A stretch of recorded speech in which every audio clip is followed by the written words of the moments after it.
Assalomu alaykum.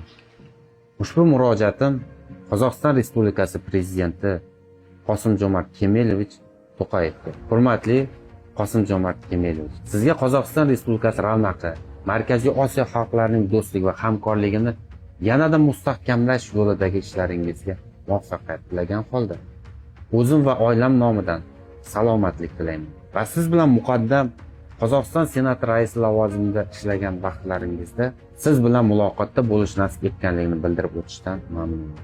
Muhtaram Prezident, avvalo sizga ushbu masalada murojaat qilish men uchun og'irligini aytib o'tmoqchi. Markaziy Osiyo xalqlarini rahbarlari boshchiligida o'zaro qarindosh xalqlar o'rtasida yaqinlashuv bo'layotgan bir vaqtda ayrim ko'ngilsiz va tushunarsiz holatlar bo'layotganini ko'rsatadi. Aytish kerak, biz ko'p millatli mana shu O'zbekistonda yashaymiz. O'zim qozoq millati vakiliman.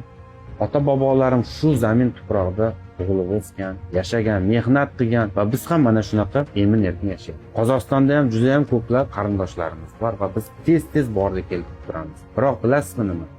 Har safar O'zbekiston va Qozog'iston chegara postlari orqali o'tishda biz mana shu chegaradagi o'ta qo'pol va diskriminatsiya holatlarini ko'rib ko'nglimiz ranjiydi ochiq. Jumladan mana shu Qozog'iston tomonidagi Qoplonbek va boshqa chegara postida xizmat qiluvchi Qozog'iston tomonidagi xizmatchilarni O'zbekiston fuqarolariga o'ta qo'pol munosabatda bo'lishi, ularni soatlab navbatga turg'izib, turtkilab, o'zlarini noprofessional tutgan holda kamsitishlari ochig'i O'zbekistonning har bir fuqarosini qattiq ranjitib kelmoqda. Odamlar e'tiroz bildirsa yoki savol bersa, o'sha savol egasini atayin navbatda oxiriga olib borib turg'izib qo'yish holatlari ochig'i juda bir ko'ngil xushlik darajasiga aylangan u tomondagi xizmatchilarga.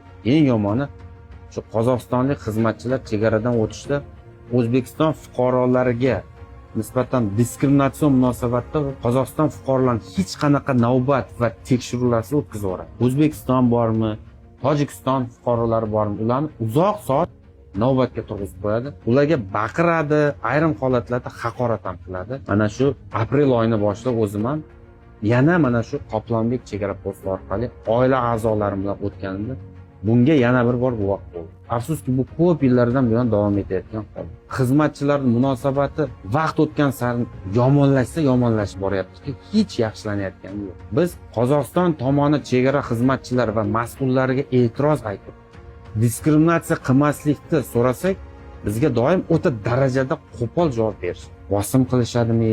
O'zbekiston va Qozog'iston davlat rahbarlari ikki xalq o'rtasidagi aloqalarni yaxshilashayotgan bir vaqtda qozog'istonlik chegarachi xizmatchilar bu ishlari ikki xalq o'rtasidagi mana shu abadiy do'stlik, qardoshlik munosabatlariga salbiy ta'sir ko'rsatyapti.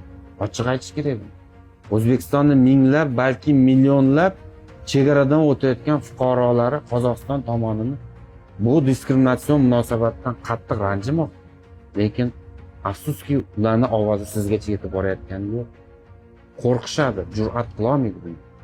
Shu sababli siz prezident janoblaridan o'sha xizmatchilaringiz afsus sizdan yashirib buni bildirmaslikka harakat qilishayotgan bir vaqtda buni shaxsan o'zingiz nazoratga olib, Qozog'iston tomonidagi chegara postlarida xizmat qiluvchi xodimlarni tartibga chaqirish, muomala madaniyatini yaxshilash, Qozog'iston fuqarolaridan tashqari boshqa davlat fuqarolarini ham kamsitmaydigan, diskriminatsiya qilmaydigan o'sha professional xizmatchilar bilan ta'minlash masalasiga alohida e'tibor qaratishingizni so'raymiz.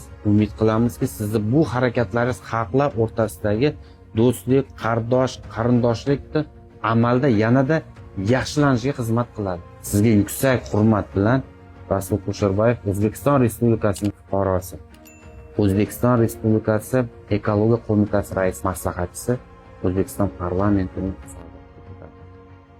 e'tibor uchun katta rahmat.